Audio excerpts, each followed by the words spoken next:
Get ready for a messy divorce today on The World. The British voters have spoken. A majority of them want their country to leave the European Union.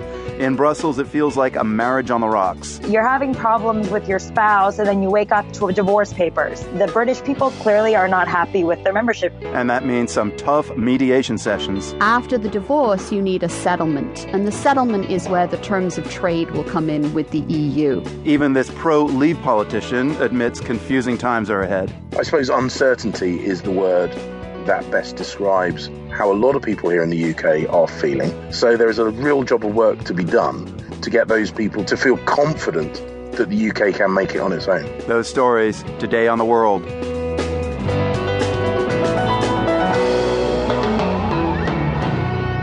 I'm Marco Werman, and it's The World.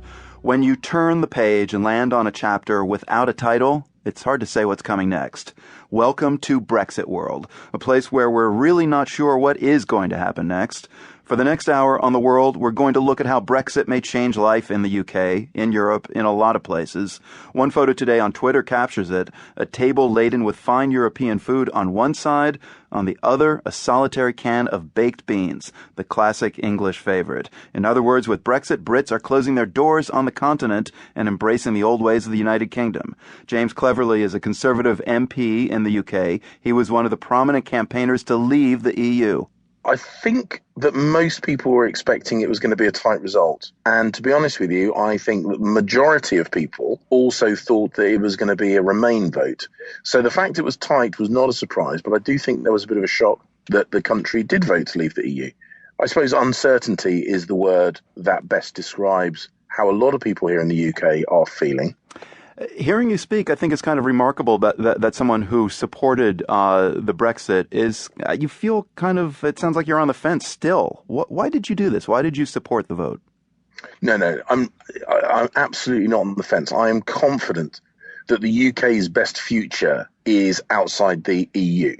The European Union is a very slow-moving beast. It's inflexible. We try to renegotiate our relationship. Those renegotiations got nowhere. It is not ready for the 21st century world in which we live. So I'm completely confident the country made the right decision. But deep down, all of us, all humans, are a bit nervous about change, the British particularly so. And we have embarked on a really exciting but very, very significant change. What we've seen with Brexit has been kind of a tale of two Britons. You represent people in Essex, which has been one of the most Eurosceptic areas of the country. 61% of your constituency voted for leaving. How did this huge division emerge in Britain?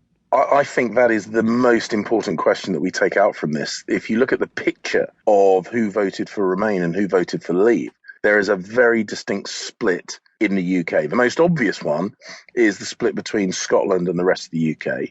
But you also see that in London, there was a strong Remain vote, but pretty much everywhere else, including some, traditional industrial areas of the UK, what you in the States might call the Rust Belt. Those voters are really uncomfortable with the direction of travel, particularly of the EU. I think they're disillusioned with politicians as a whole, not just European politicians. And they want to see a really big change. I think we need to respond to that. Because if any of us think that leaving the EU will make their concerns vanish, I think we're fooling ourselves. There's been some criticism, a lot of criticism of the way immigration featured in the referendum debate, kind of central to a lot of the press coverage. And we had that famous UKIP poster, which showed refugees in Slovenia with the words breaking point superimposed over the image.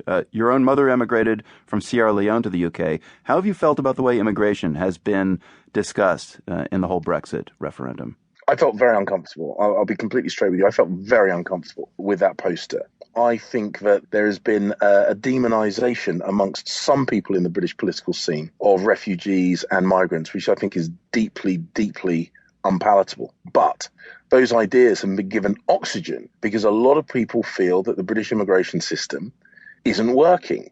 One of the byproducts of our membership of the EU is that we have to accept completely free movement of any EU citizen.